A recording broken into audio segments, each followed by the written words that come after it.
What would happen if you started or took your business to $1 million, $2 million, or $5 million in annual revenue? What would that mean to you personally, your family, community, and your network? It can happen. A Million Veteran Millionaires is a mindset engineering Zoom call platform created to rally and gather veteran startups or veteran-owned businesses who want to work together to help each other succeed. We will first focus on changing mindsets that keep you back and go through a process called mindset engineering to take steps to achieving success. We will feature other successful business owners who are leading the way, who are supporting this mission. We are limited to 100 attendees initially. The cost is free to attend. If you would like to know more, please visit amillionveteranmillionaires.com. You deserve to have a successful business, and we want to help you. Change your mindset, change your future. Hey, I'm honored. Right. I actually let me just say, okay, yeah, I'm actually wearing my dad's Army shirt. I don't break this out very often at all. Oh wow! It goes to show how, and maybe I get into this when more people join. Goes to show how they made clothing. This shirt is 60 years old. 60 years old.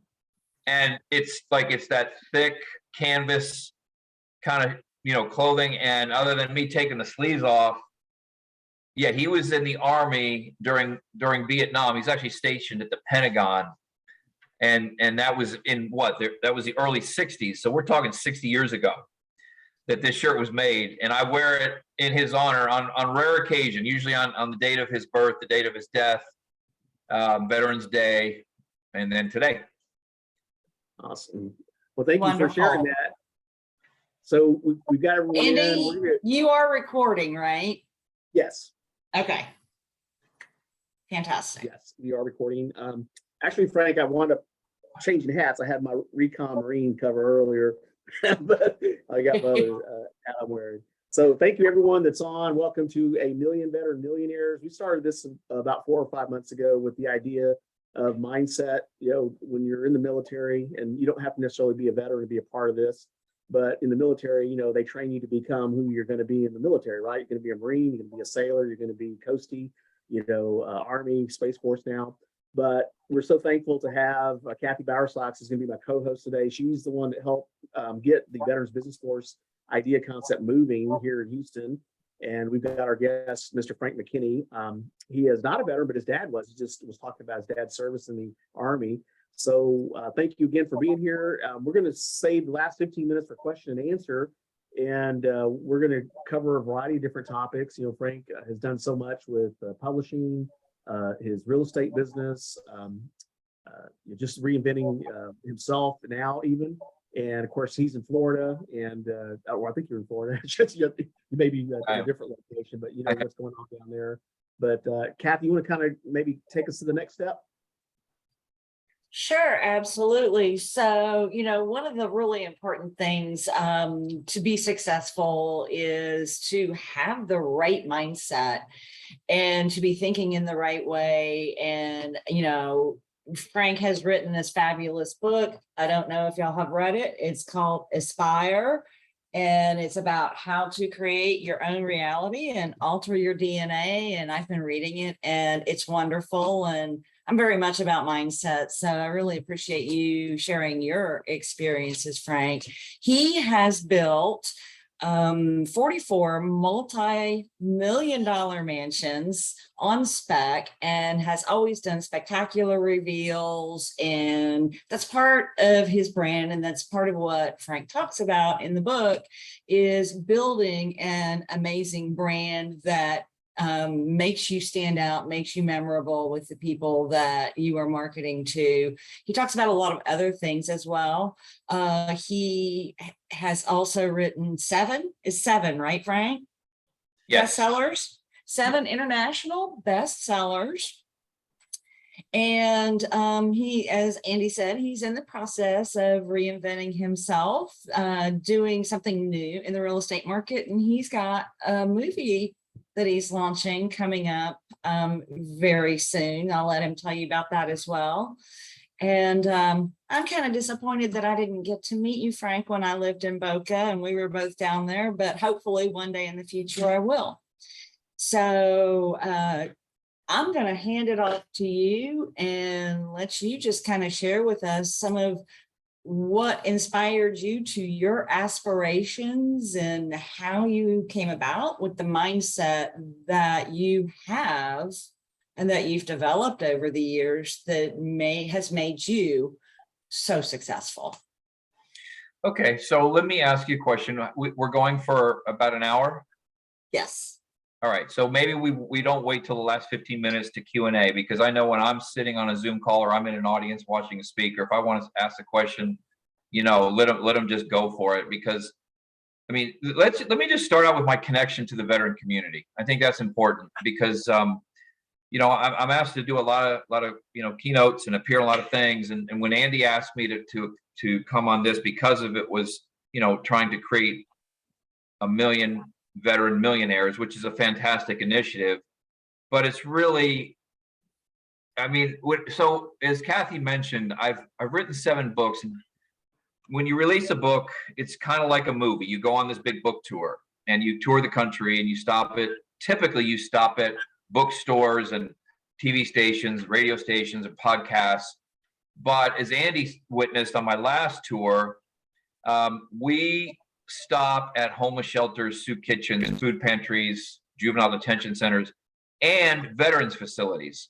So every single tour, well, not every tour, I think the last 4 books I've toured, we have made a point to stop at veterans facilities. And, you know, they're usually underfunded. They're either veterans hospitals or, you know, a veteran facility of some kind for emotional assistance. And it means a lot to me. Like, you know, like Andy said, I wasn't in the military, but my father was. I was born right after he left the military. I was born in 1963, so right as Vietnam was ending. And so it's the least I can do. You know, I mean, I don't look like a military guy. My father looked very much like a military guy. Maybe we'll put up a picture of him later. But I just really respect the mindset it takes to get into the military. Like the decision, once you're in, okay, you're committed, but that commitment before you get in, regardless of the branch of service, it takes a special mindset. Like I was almost shipped to the military because I was a real troubled youth in juvenile detention 7 times. I went to 4 high schools in 4 years, and the military was an option for my parents to force me to go. I did not go. I went away to boarding school. But I just think it's really fascinating because I now am friends with people my age that have kids that are, you know, my best friend has 2 kids in the military, 1 Marine and 1 person in the Army who's flying Black Hawk helicopters. It's a woman, a girl, she's 22 years old or 23, flying Black Hawks, man. So whatever I can do, you know, if I can help the veteran community by sharing the mindset that I've approached to my life, at least in this hour, that's the least I can do for what you've done for us. You know, Frank, I feel the same way. I did not serve either. My family has all the way back to the American Revolution. And I was previously engaged to a guy who had been in the Navy, and I lost him several years ago. But I've always been a passionate patriot and always had a heart for those who have served, which was what the initiative was for me to launch Veterans Business Force here in Houston and then try to expand it nationally as well. It's my way of thanking those who served and giving back to them and serving them now. So I love that that's your mindset too, and that you want to support our veterans just like I do. And this whole million veteran millionaires idea actually came from the beginnings of my national group that I'm building. Andy is here in Houston, and I have another member in Connecticut. And they started working together and came up with this million veteran millionaires concept and started building it. And so we're just working on growing and expanding it and doing whatever we can to grow the success of the veteran business community. You know, Yes, it's great Frank, because every veteran has Go ahead. Go ahead. I was gonna say every veteran has a story as to how they became or decided to go in, and I always thank the American people. As if it wasn't for them, I wouldn't have the training and the resources that got us from point A to point B, right? And there's another point I was going to make. Now I lost my train of thought. But anyway, so thank y'all. I mean, as veterans, we have some veterans on the call today that were Vietnam era and Desert Storm era and the War on Terror. So, they appreciate, what y'all have started to help us, get going. When we started, this was my train of thought. When Harley Davidson, the club started, there was only 30 people that showed up to the first meeting. But now there's hundreds of thousands of members. So it's kind of the same spirit. We're bringing the bright minds together. And what I've learned is, bright minds think differently. They don't really think the same, but together they're brilliant. And so that's what we're hoping that, people become a part of this to help grow it, accelerate it, and we can start documenting these stories and seeing how, a company A went from, where they were at to being accelerated, because no one really wants to be incubated per se. They want to be accelerated, but with that, there's some lessons that we can learn. So again, back to you, Frank. Good. Yeah. So, maybe a little backstory real quick. I'm from Indiana, corn-fed country boy. I was born on a small farm in Carmel, Indiana, which was a small town then. It's kind of bigger now. I'm the oldest of 6. I have 4 sisters and a brother. My father, as I said, he served in Vietnam at the Pentagon, though. He did not go to Vietnam. My mom was a school teacher. As I mentioned, went to 4 high schools in 4 years. I was kicked out of the other 3. I finally graduated with a 1.8 GPA and picked up my duffel bag full of the clothes I owned and a $50 bill and headed to Florida with a one-way plane ticket at 18. I didn't have the benefit of pursuing a formal education because I had a 1.8 GPA coming out of high school, so not even a community college would take me. When I landed in Florida, no friends, no network, no money, no education. It was a land of opportunity. It was a land of milk and honey, man. You come from a small corn-fed town like Carmel, Indiana, and you land in Palm Beach, Florida. It's culture shock. It was Lifestyles of the Rich and Famous. It was, seriously, for many of you, are my age, you'll remember that show, Lifestyles of the Rich and Famous. And I was watching it at night on my TV, but during the day, as a maintenance worker on a golf course, I actually was a maintenance worker digging sand traps by hand on a golf course with other maintenance workers. As a matter of fact, I earned the nickname the White Haitian because I was the only kind of white guy there working amongst Haitians. And I saw these people living Lifestyles of Rich and Famous during the day. They play golf all day, never seemed to work. And then I was moved to the tennis course to be a maintenance worker there. And the same people playing golf from 9 to 1 were playing tennis from 3 to 5. In between they're having their tea and crumpets or whatever. So it was pretty intoxicating for me to see this lifestyle, and I wanted it. Like, how do I get it? I'm not educated. I got no network. I got no money. But I ended up kind of taking out I'm going to use this without messing my computer. This is like the eraser of life. And I turned around to the chalkboard of life and I erased what was, which was a juvenile, delinquent, troublemaking youth causing my beautiful mother to turn prematurely gray. And I left all that behind. I live by a couple mottos, and one of them is to live an extraordinary life, you have to resist an ordinary approach. To live an extraordinary life, you have to resist an ordinary approach. And what I was doing as a teenager was very ordinary. It was very self-destructive. So I stopped all that. I might look like I'm exciting, but I swore off all unhealthy vices and temptations when I was in my early 20s. So no drinking, no smoking, no gambling, no overeating, oversleeping. I'm basically what my wife calls me, a nerd in sheep's clothing. So he might look really exciting and fun, but he goes to bed at 9 and he gets up at 4. And so being around affluence at a young age and being impressionable, as many of you remember, when you're young, you're impressionable. How do I get a piece of that? Well, the first thing I had to do was quit the victim mentality. So I'm from a small town, I'm never going to amount to anything.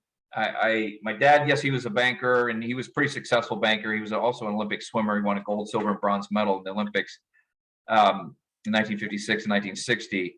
But I felt like I didn't want to succumb to that victim mentality. And I also was a big fan of free enterprise and capitalism.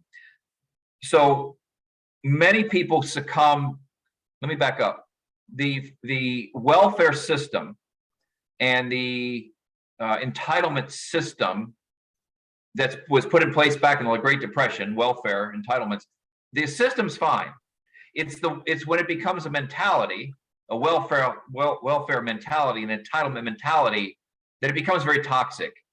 So I could have lined up in the unemployment line and got my unemployment, but I chose to dig sand traps on a golf course, bust my ass out there in the hot sun as a maintenance worker, and then eventually I was a tennis instructor, because I wasn't gonna outsmart you because I didn't have the education, but I was going to out lunch pail you. And it's a chapter in my first book, and I kind of a variation of my Aspire book. I pack my freaking lunchbox, my lunch pail. I show up every day. You will out debate me, but you won't outdo me. I'm a doer, not a debater.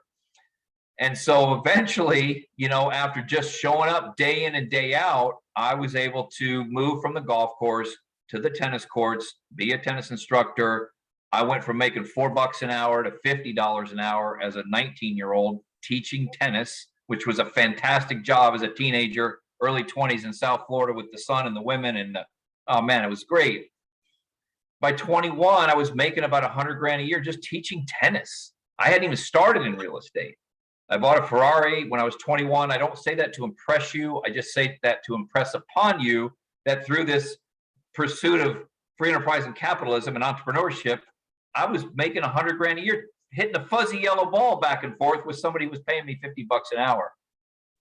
But I realized there was a limit. Like there was like, for those of you who are mathematical, okay, there's 40 hours in a week. If I'm making $50 an hour, that's $2,000 a week times 50 weeks is $100,000 a year. That was about it.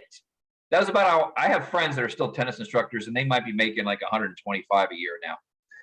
So I went to school on my tennis students. So let's say I see Chris Kidd over there on my right. Let's say I was teaching Chris how to hit a better forehand and a backhand. But Chris drove up to the tennis lesson in a Ferrari. Chris had a Beyonce lookalike wife.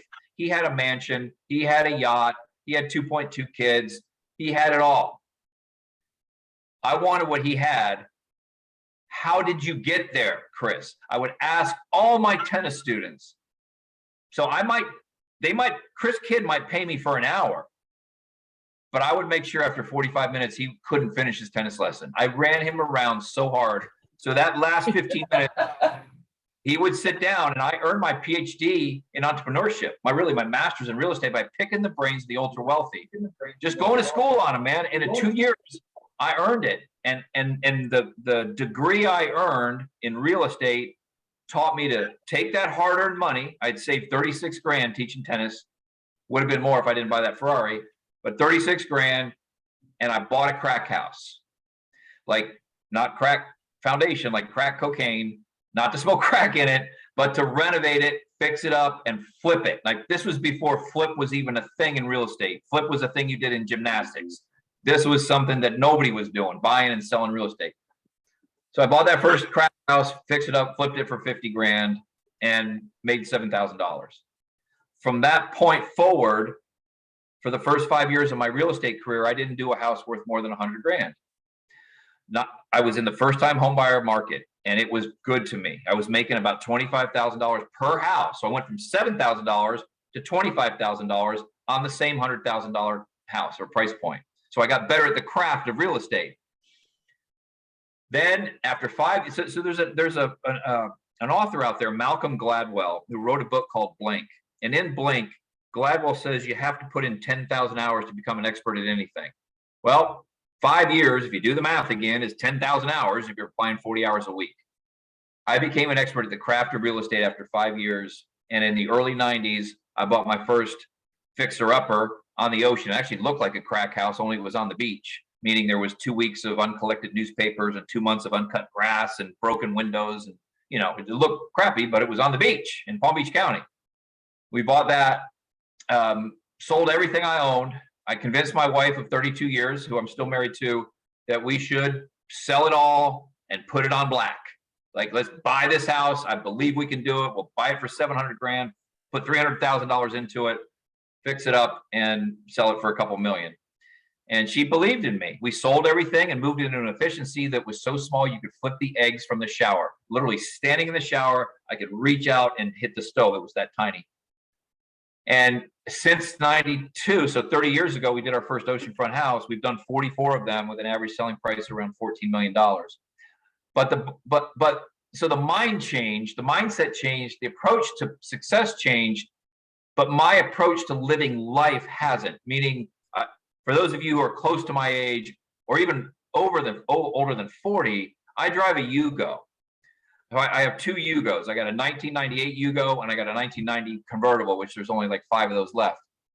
So my wife and I, we don't, she has a decent car, but we've lived in the same house until recently for 25 years.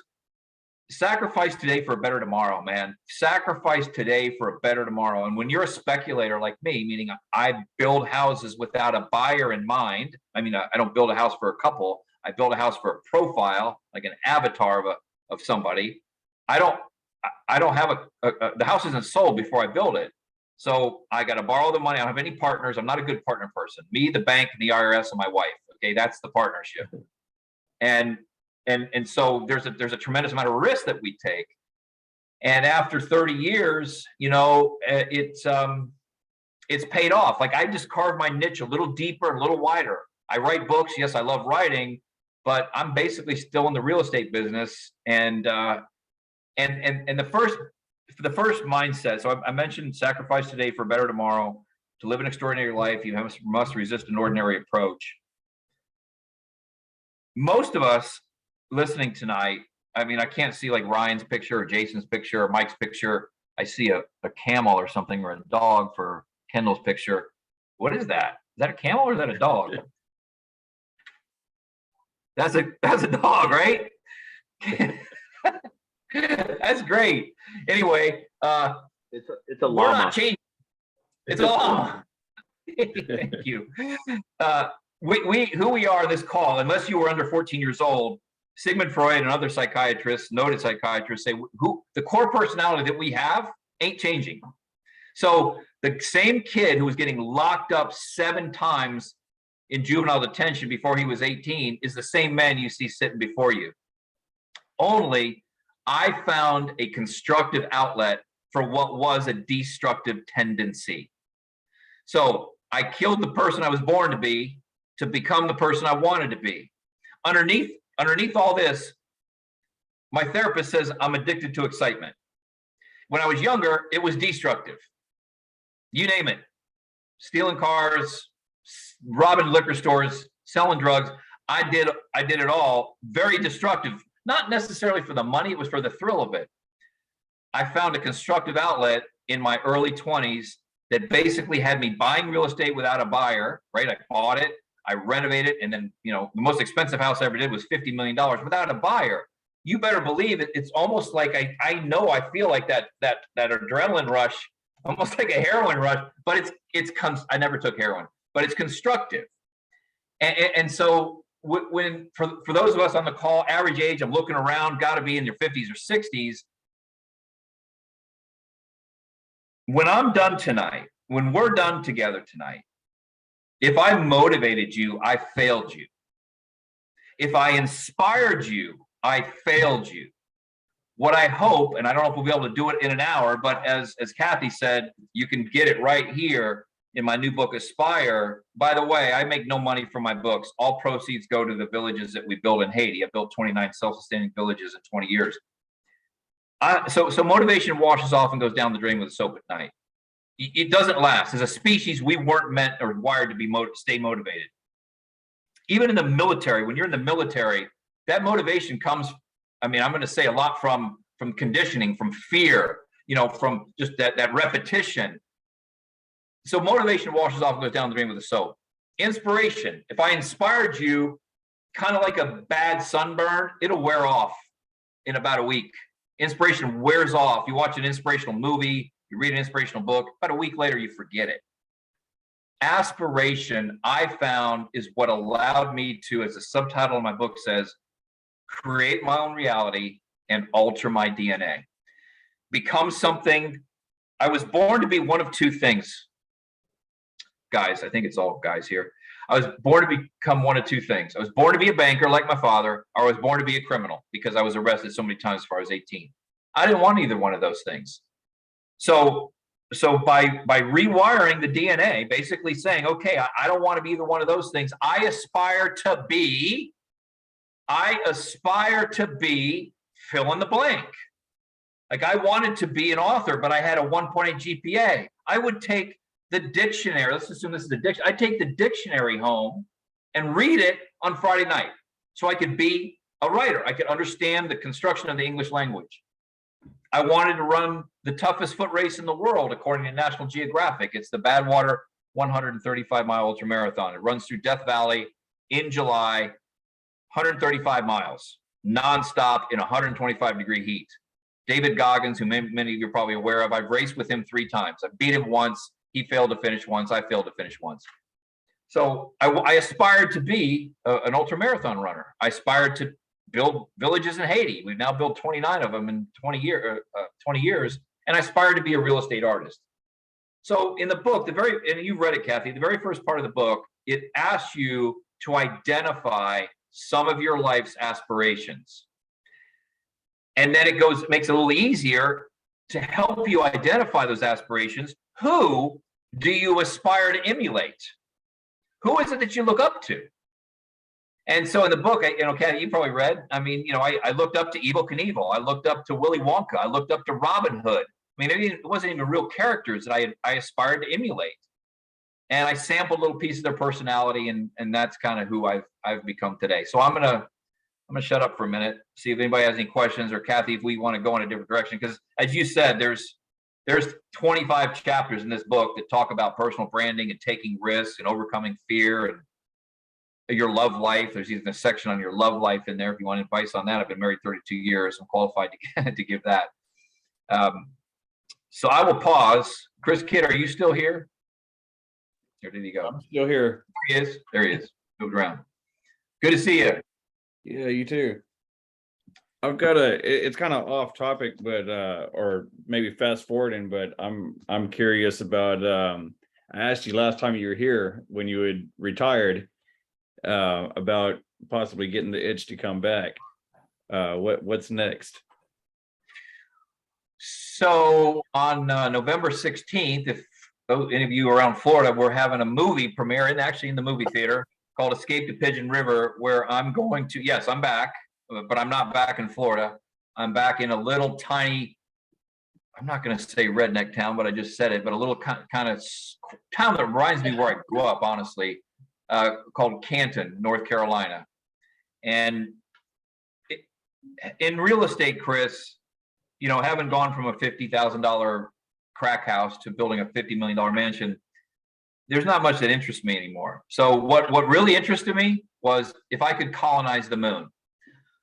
Well, I can't quite colonize the moon. I could find a location that's very similar, undiscovered, undervalued, underappreciated, and try to put that on the map, try to create a market where it hadn't been created before. That's why I've targeted Canton.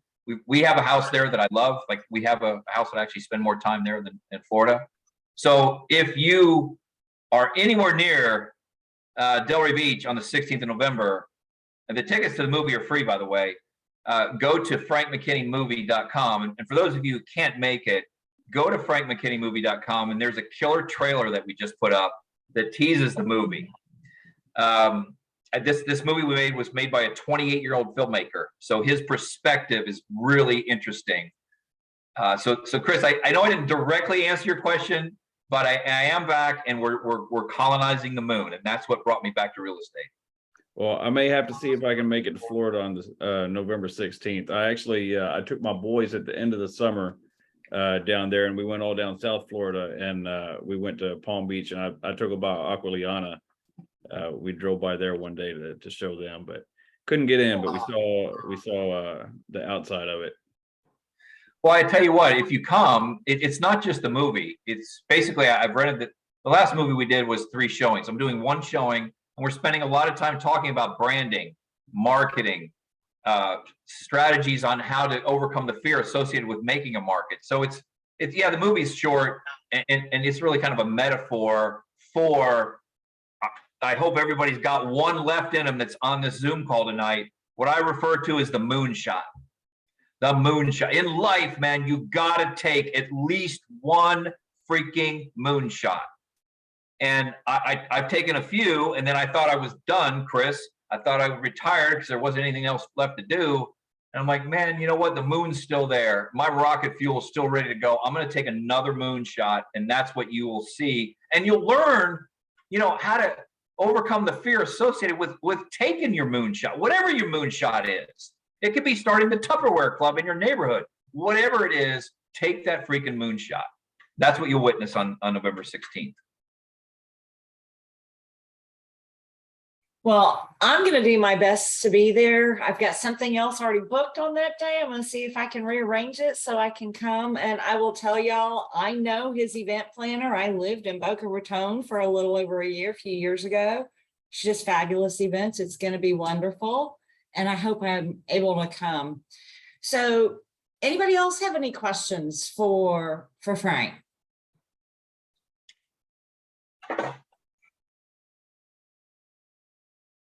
So I want to ask you a question then. So you talked in the book about, you know, killing who you were born to be to become who you want to be. And you talked about emulating Evel Knievel and Willy Wonka and Robin Hood and some of those other people. How did you make the transformation? How did you become that in your head to become that in your life? I mean, again, remember, I'm a simpleton, 1.8 GPA, and the simple answer is I was tired of who I was. I was really tired of the revolving door at the juvenile detention center. And we all know what happens after you're 18. You don't go to juvenile detention, you go to jail. And I actually did go to jail when I first came to Florida because I hadn't completely got over the need for speed, so to speak. So I was arrested and jailed as a habitual traffic offender. I just went out and got a bunch of speeding tickets and I just never paid them. And eventually I was really good at talking myself out of the tickets in front of the judge. Eventually a prosecutor said, "Judge, he's snowing you. You know, look at his rap sheet," and it just kind of fell to the floor. And so I got put in jail in Palm Beach County. I was like 19 or 20 for just the thrill of getting speeding tickets and not paying them.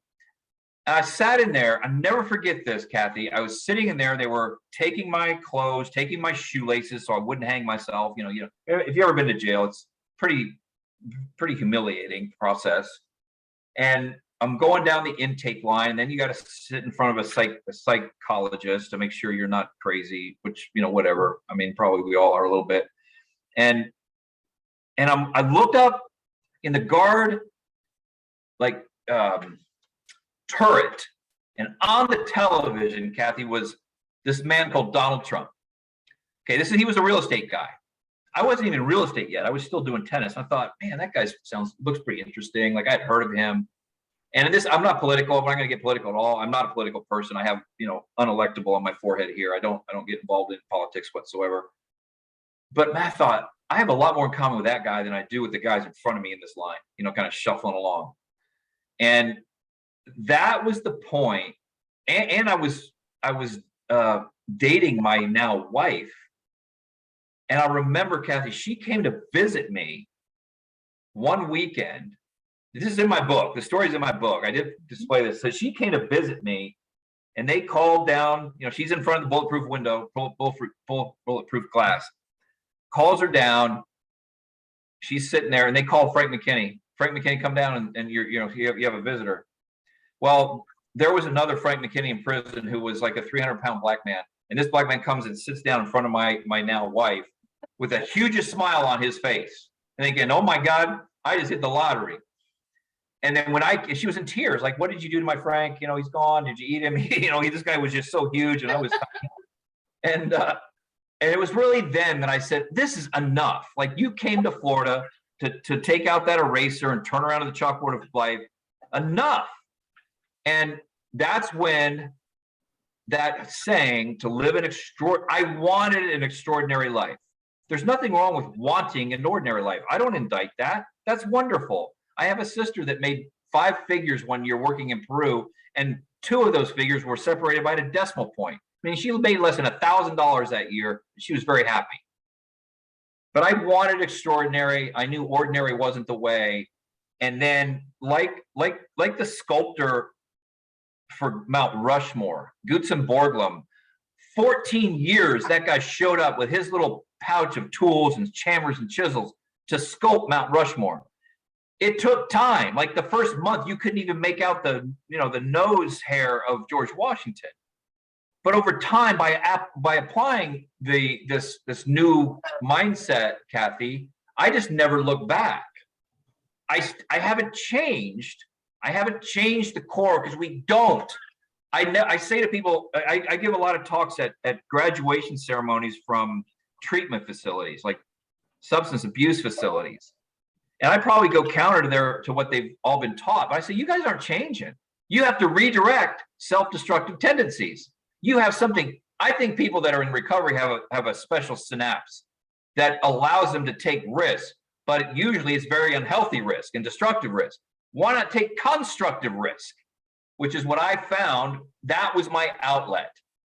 And it's not that I'm not afraid every day. So most people think, oh, you like, you're never afraid. You've got to, I'm afraid every freaking day of my life. I just don't let fear stop me. That was a big turning point in my life, that setting in jail and saying, you know what, I ain't going to quit being who I am. I'm not going to look like my dad. I'm not going to act like my dad, but I want a better life. Fantastic. And so you've built a better life, but you're also doing amazing things for others as well. Coming here, sharing your experiences with this group, the villages you've built in Haiti. And I know that's a big part of your mindset, is the philanthrocapitalism. Did I get that right, or is it backwards? Oh, you got it. Good.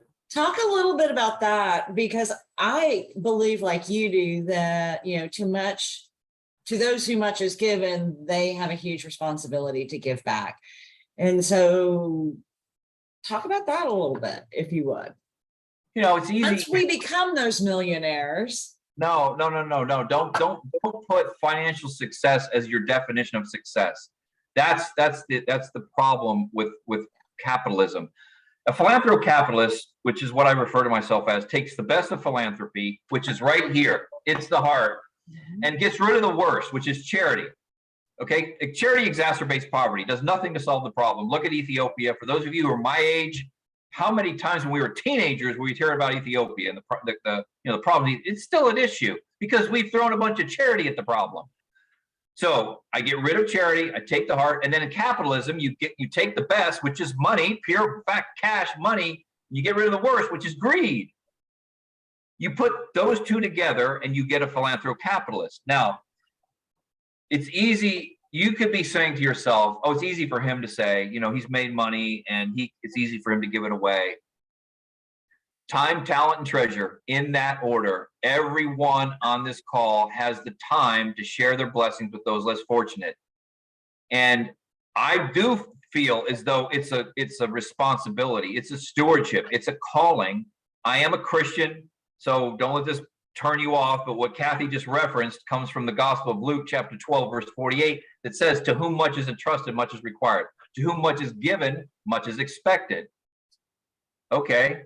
Well, 1.8 GPA, 7 stints of juvenile detention to a guy who's selling $50 million houses. That was a gift.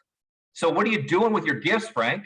Are you going to fill your garage with more cars? Are you going to fill your closet with more clothes and your food with, your pantry with more food?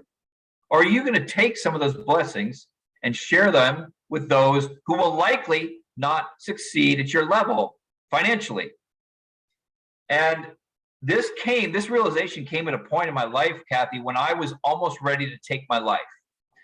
I talk about this in the book. In the late 90s, I was on top of the world when it came to real estate. I just sold the most expensive spec house in the history of Palm Beach County. And I was on the front cover of the Miami Herald, arms raised in triumph, fancy clothes on, fancy suit, hair real back. That was like, my hair was really big, like 1980s hair. But I had lost all the heart in my soul. I had lost all the soul in my heart. I was a consumeristic, materialistic dick. And I let all that go to my head, and I was very depressed. Like I'm looking in the mirror thinking, wow, you have all this success and you feel like shit. What's going on? I went to my mentor, who Rich DeVos was the co-founder of Amway, 65th richest person in the world when he died. He was my mentor for 20 years. And he said, Frank, you found your professional highest calling. What's your spiritual highest calling? I'm looking at him like, what? I don't know I don't know. What is that? God gave you a gift to do something a little bit better than most that puts food on your table and money in your bank account. That's your professional highest calling. So my professional highest calling is real estate. I was pretty good at it. Spiritual highest calling. What is it that God gave you, laid upon your heart, that allowed you to act on being this responsible steward to share some of your blessings? Time first, talent second. When you have the treasure, then share that third. And being the linear thinker that I am, I thought, okay, well, you know what? I'm in the housing business. I provide housing to the rich people who really don't need another house. Like, I love doing it. I'm really good at it. What about the people who don't have a house at all? So in the late 90s, we started the Caring House Project Foundation by purchasing rundown crack houses like I used to, fixing them up, and instead of selling them, I rented them to elderly homeless people for $1 a month. Why? Two reasons. The elderly die on the streets. If you're homeless, you don't last very long on the streets. Why $1 a month? Because it allowed me to circumvent this structure, this building being called a homeless shelter. I was crucified for trying to open homeless shelters in neighborhoods. I said, okay, well, the Constitution protects me. I can charge whatever I want. I had the homeless guy who was 80 years old sign a lease in his name for $1. And then the government had to leave me alone. They can't stop me. I can charge this free market. I can charge $1 if I want to charge $1. And that realization, and Aspire closes the last 5 chapters. The section is titled "From Rich to Enriched." Like, I want, yes, let's make you millionaires, but let's move you from rich, the definition, society's definition of rich, to enriched. And Kathy, when I found that spiritual highest calling, I took the gun. I mean, the gun wasn't that close to my head, but I was really in a bad place. I found purpose, not passion. Passions, we talk about passion, like Tony Robbins, I love him. He's endorsed my books, talks about passion. You can have passion for chocolate. Ain't good for you. Purpose in life. And my purpose, my spiritual purpose, was building self-sustaining villages in Haiti for the desperately poor and homeless who don't have a government to count on. And we do this so that they are self-sustaining, Kathy. They don't, when I build a village there and we're done, I ain't coming back. They know that. We provide 50 houses. Typically a village has 50 houses, a community center, a school, church, clinic, renewable food, clean drinking water, and some form of free enterprise, so that when we leave, they can apply that free enterprise, be it sewing machines or animal husbandry, nursery, fishing cooperative. They can be self-sustaining. So I guess the big takeaway is it doesn't, now this is something that is not age specific, finding that spiritual highest calling. And this isn't like some new agey thing. Like this works. This helps your emotional and mental health by finding a spiritual highest calling.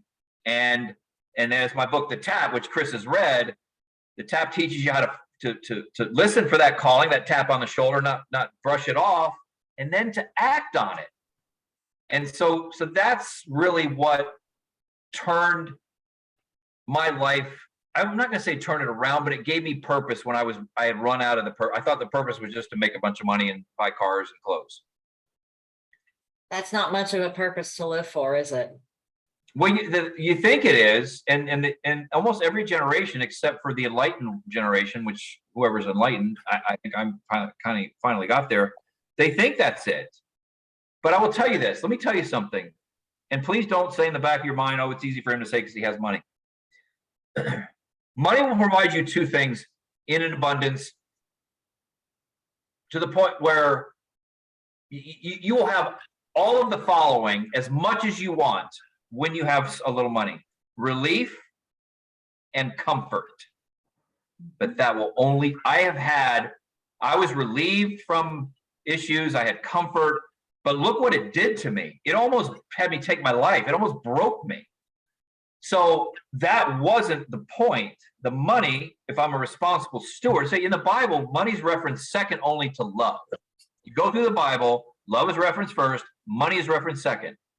If you're a responsible steward for the blessings God's given you, the purpose that he blessed me to sell these houses, that gift, that stewardship, that calling is something I'm so grateful that I found. And everybody on this call can do the same thing. Not out of obligation. It's not like people say, you got to give back. I don't owe anything to anybody. The giving back, I choose to share my blessings. It's good to give back. Give what? I didn't take anything. I mean, this was a gift to me. So I'm going to share my blessings, not out of obligation, because I enjoy, the hour I'm going to spend with you all tonight. I think you're absolutely right. I think it's about serving others versus giving back. And I'm a former psychotherapist, and one of the things that I know is that if you are focused on others and their issues and helping them, it takes your focus off of yourself. And so it kind of pulls some of that pain out of you to know that you're doing good and helping and supporting others as well. And you feel better. Yeah. You do. You feel better inside, in your heart, in your soul. You feel better. I was a victim of violent crime. That is why I became a therapist, to serve others who went through the same thing that I did.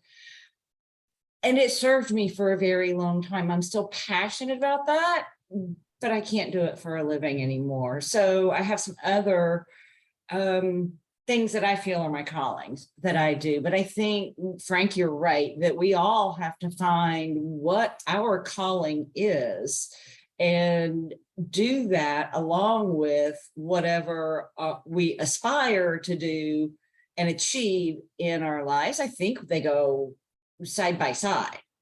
Yeah.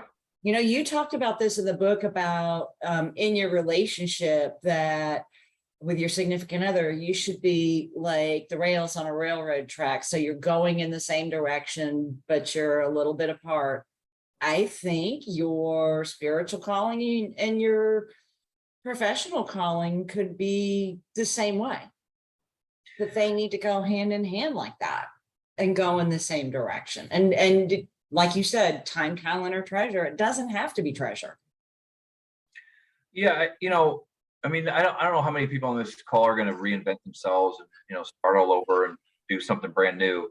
But, for me as a simpleton, y'all are veterans. So maybe there's something there. Maybe there's something there that you can use that empathy, that understanding, that awareness with other veterans. I'm in the housing business. So I provide housing to the rich who really don't need another house. So I can provide a whole bunch of little houses. We provided 13,000 kids in Haiti now with a self-sustaining existence, and we're eating mud flavored with bouillon and lemon juice. It looks like a hamburger, but it's dirt flavored with bouillon and lemon juice. So when I can use that professional highest calling, you're right. I mean, it's both. You strip it all down, it's housing.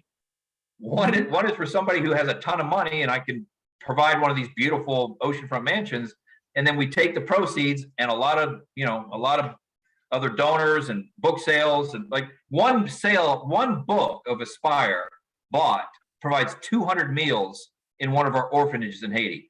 For one freaking book, 200 meals, because I can buy a meal for about 11 cents there.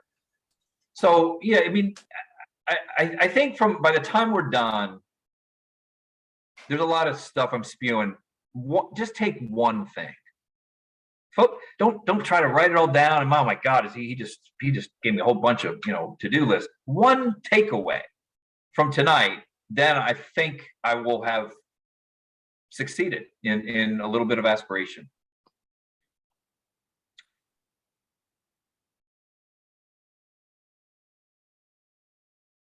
Fantastic. So what about some of y'all on the call? What are some of your aspirations? And is anybody looking to reinvent themselves? I know you all, those of you who are veterans, I don't know, Chris, I don't know you. And I don't know if everybody on the call is a veteran. I know I'm not, Mike's not, but y'all all had to reinvent yourselves when you came out of the service. Is anybody looking to do anything like that now?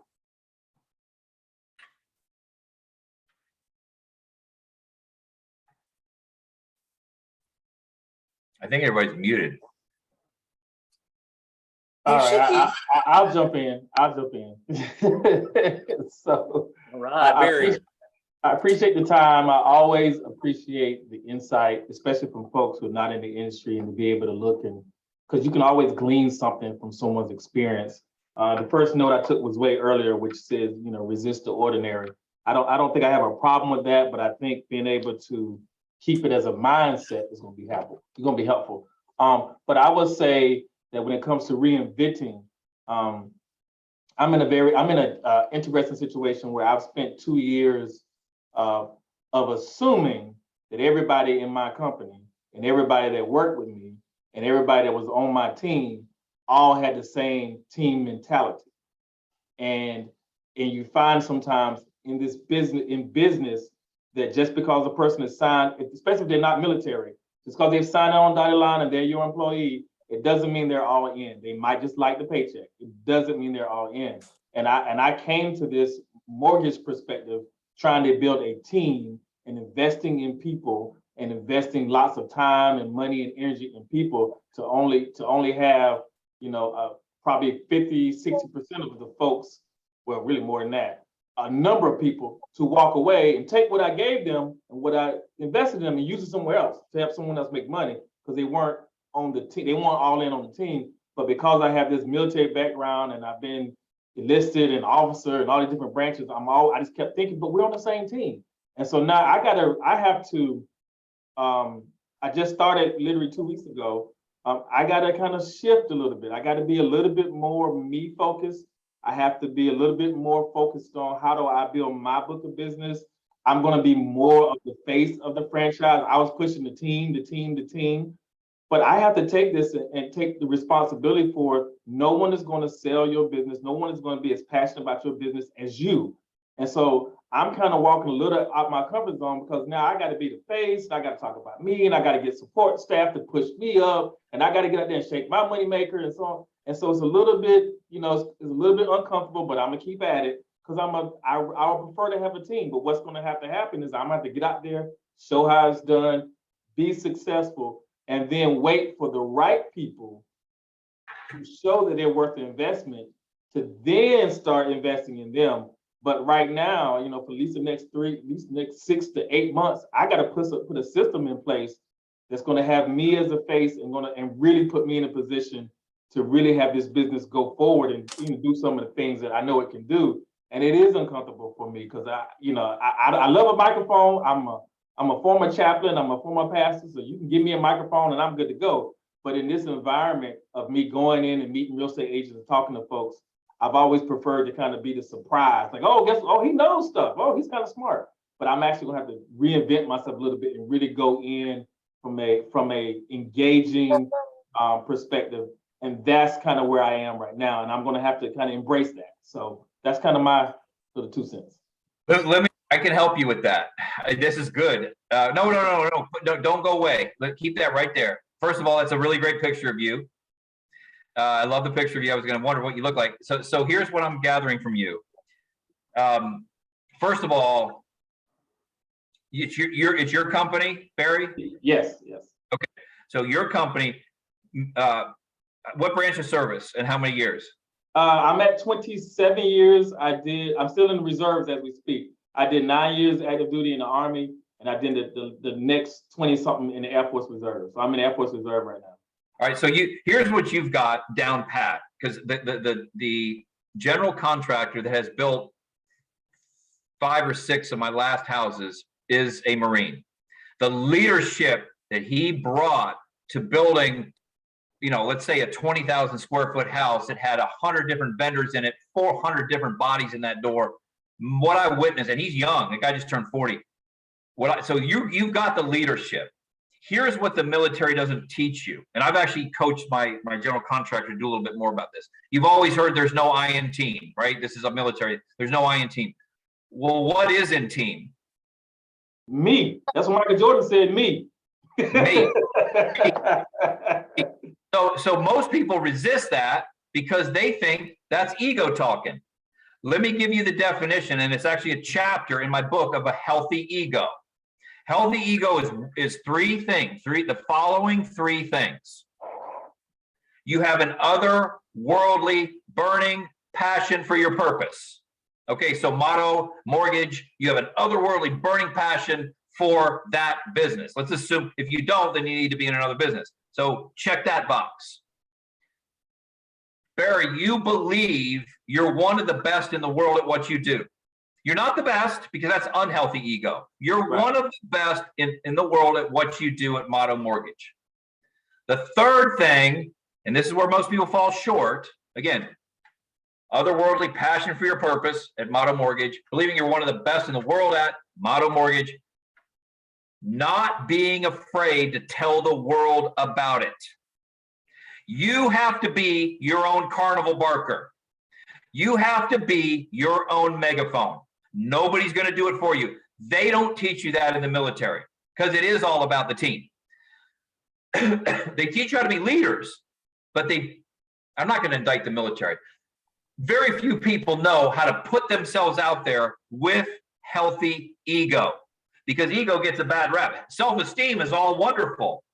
What's the difference between healthy self-esteem and healthy ego? I am an advocate for having and expressing a healthy ego. I have an otherworldly passion for my purpose. I believe I'm one of the best in the world building houses. And you know, well, you don't know, but now you know, I'm not afraid to tell the world about it because there's 50,000 people out of 8 billion that can afford what I do for a living. You better believe I got to put that megaphone to my mouth. The last thought I want to leave you with, and this is in the personal branding section of the book. What is personal branding?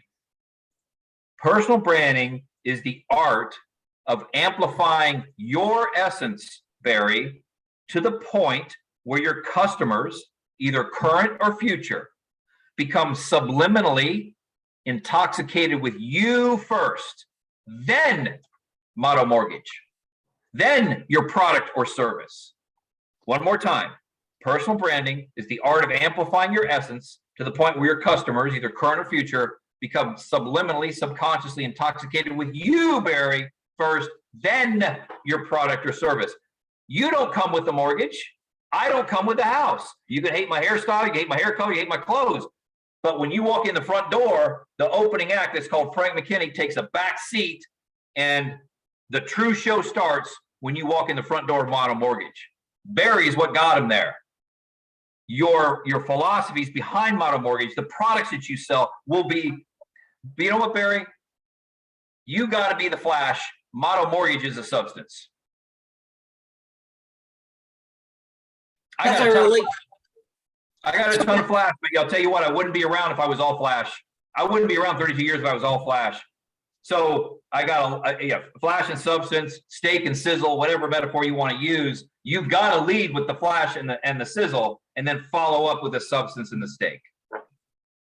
Yeah, and Kathy, you know, she's smiling, looking at me all funny because I know, because Kathy was here when I started Motto Mortgage with a folding table and no employees and zero volume, because she was one of the first people I linked up with as far as, I'm like, I got to get to know folks.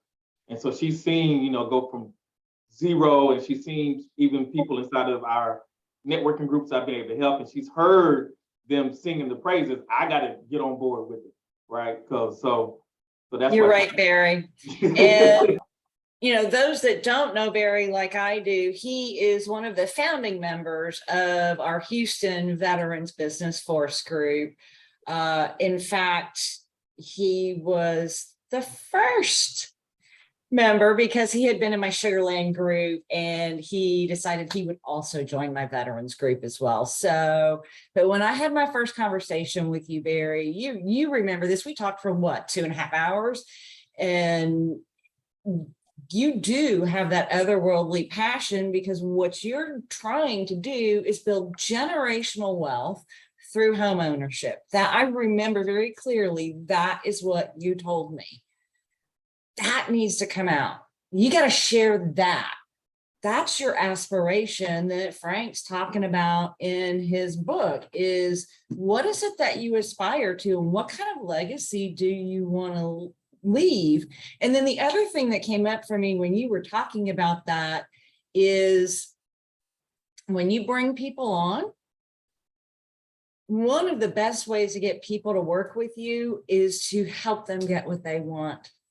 Right? Find out what their aspirations are. Find out what they want to achieve in their lives and what kind of legacy they want to leave, and then indoctrinate them in the way that you do things and fire them up to do what you do, so they can achieve their aspiration, not so they can achieve yours, so they can achieve theirs.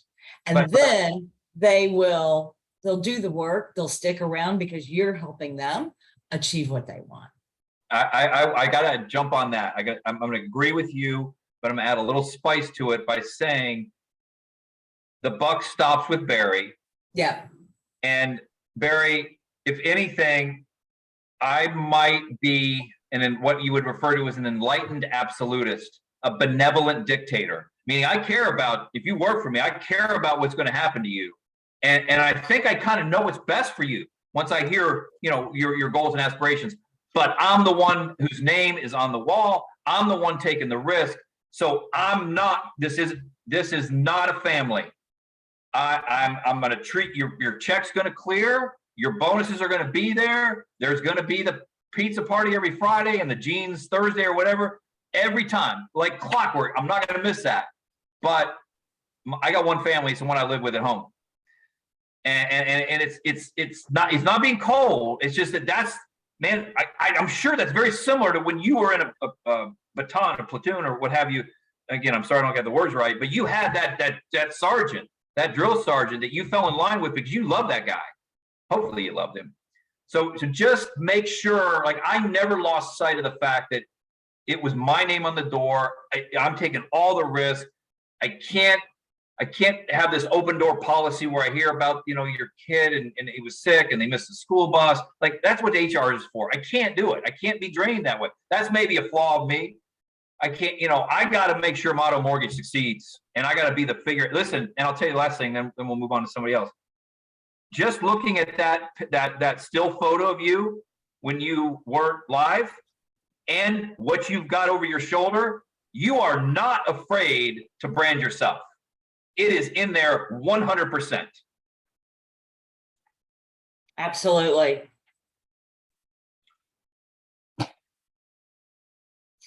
So, all right. I took one for the team. Who's next? I'll go ahead. Thank you, Frank, for everything. I think your words are very wise and appropriate. Having spent, my family has served in all the branches of the military. My business partners, retired Lieutenant Colonel, Marine Corps. And what I can say after all these years of living with all these different family members is, my best advice to the veterans out there is, you have some special skill sets that you've been taught. Most people in the commercial industries have no freaking clue how to be a leader. None whatsoever. I've worked with CEOs of billion-dollar companies that couldn't manage a meeting if their life depended on it. And it's amazing how they try to make everybody feel good instead of being a leader, and you're running a billion-dollar public company. What in the hell is going on? You have to wonder sometimes. Well, all the folks that are veterans have more leadership skills than probably 9 out of 10 corporate executives. And they probably don't realize that, but they should, and they should use them. So I would say, instead of reinventing yourself, what you're doing is you're taking your existing personality and you're just translating your existing skill sets to a different industry. So you can take those leadership skill sets and then move them over to a different kind of an industry. 100%. Still have your same personality, just focus them in a different business. 100%, Mike. I think what you're absolutely right about leadership. And, when you all were in the military, you were in your formative years, man. Those early years, you were subjected to a form of leadership that the rest of us were not. That's ingrained in you. What you're saying, and what I think I hear you're saying, and what Barry can do very easily is just amplify that essence. Like, that essence is there, just amplify it. Most people can't do that because they think it's ego speaking. It's not. Check the boxes on healthy ego, Barry, and amplify it. Those qualities that Mike just referred to. Absolutely. Yeah, we're in our 4th year of business now, so I'm looking forward to the 10,000 hours going into the 5th year. Well, you're doing pretty damn well, Mike. So Frank, Oh, he thanks. and his business partner own a Texas distilled bourbon called Big Stick Bourbon.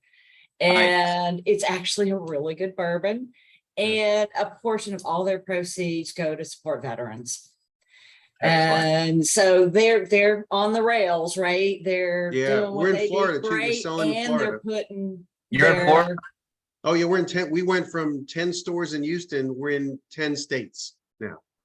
Yeah. Big Stick Bourbon. Big Stick, yeah, Yes. look up Big Stick Spirits online, Big Stick Spirits. Okay, what But, else do you sell besides bourbon? We just introduced a rye whiskey and a rye with cinnamon here in town. I'm starting tastings this week. If that goes well, hopefully we'll go to 10 states with that next year as well. What do you this is totally off topic. Well, it's on your topic, but it's not the topic of the night. What do you think about moonshine? It has its place. I mean, it's just moonshine. I'm an engineer, so we can have a separate conversation. Moonshine is just a high proof whiskey. And if you make it really high proof, it's just white lightning. And they make vodka by having everything be 180 proof, and you dilute it with water. So legally vodka is 80 proof. And that means that, 60% of it's water. And the only difference in any vodka around the world is which type of water you dilute it with. Spring water, tap water, filtered water, etc. It's just the same chemical structure, and people charge $10 a bottle and they charge $50 a bottle. So P. Diddy's a genius if he can get $50 a bottle for the same thing they're selling for 10 someplace else. Yeah, I asked that because now that I'm in North Carolina, I'm kind of up in the mountains now, and I kind of think that I want to make this McKinney moonshine.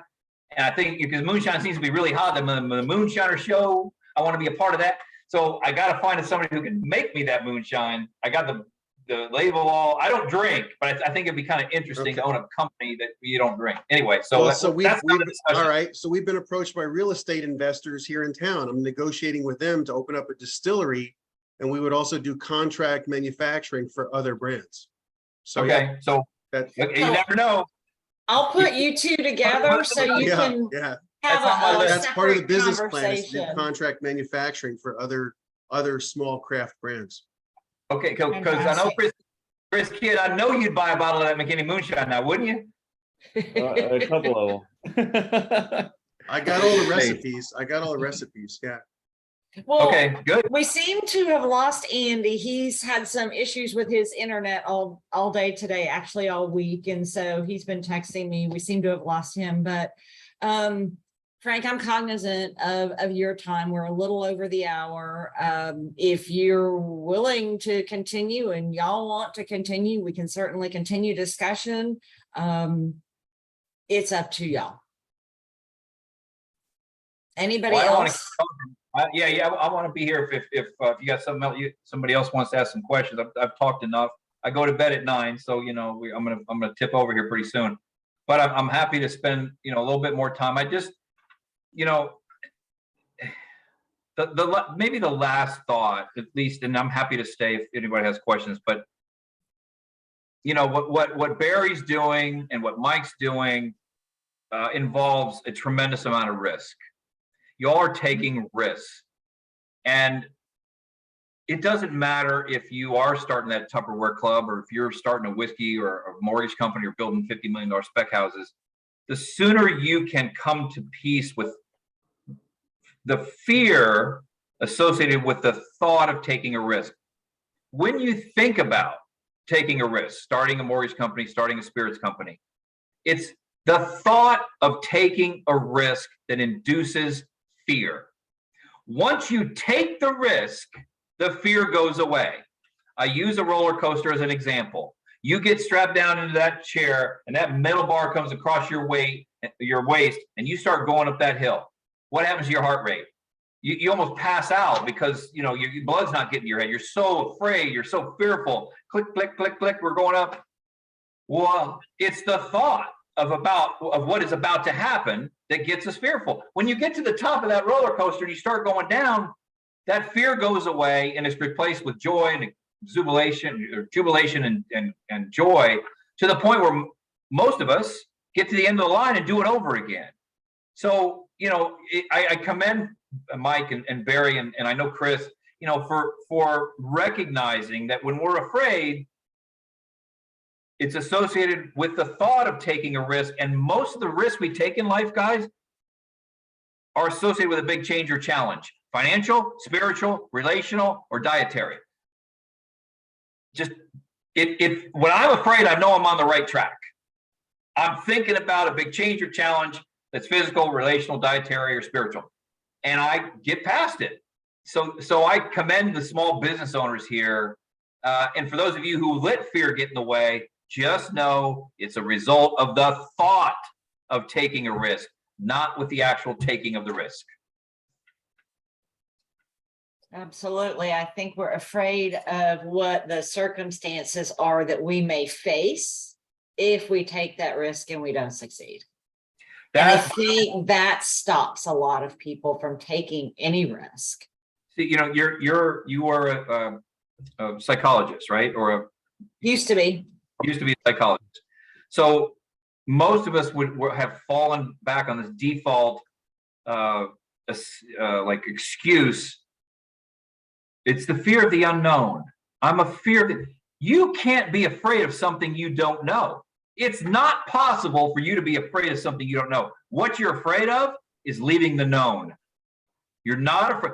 If Chris Kidd and I were across from each other, like in the room, and I did, and he had Tourette's, and I didn't know that he just had to punch people in the face. Like, I wouldn't know that. I wouldn't know to be afraid of him until he punched me in the face. We fear leaving the known, the 9 to 5, the cubicle, whatever Mike was doing before or whatever Barry was doing before. That was what we were afraid of. You're not afraid of the unknown. You're afraid of leaving the known. The sooner you recognize that, the easier it will be for you to take a risk. Absolutely. I will say too, to add this to other folks, because I've done startups before, but there's an old saying, the harder I work, the luckier I get.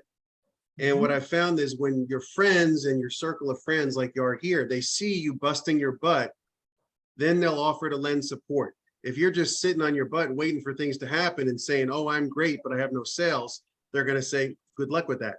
But if you go to, these networking meetings and you circulate and donate some money to charity, and you're hustling, they see you hustling 7 a.m. and 7 p.m., they're a lot more likely to lend you support or to make another network connection for you when you need that.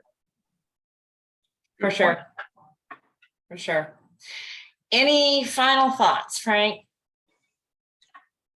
Well, other than go to theaspirebook.com, theaspirebook.com, you can read a sample chapter. You can listen to a sample Audible chapter. By the way, I narrated the book on Audible. So if those of you who don't like to read, you like to listen to it. I was a narrator. It took me weeks to get that thing down. It's 12 hours. It's a pretty long book.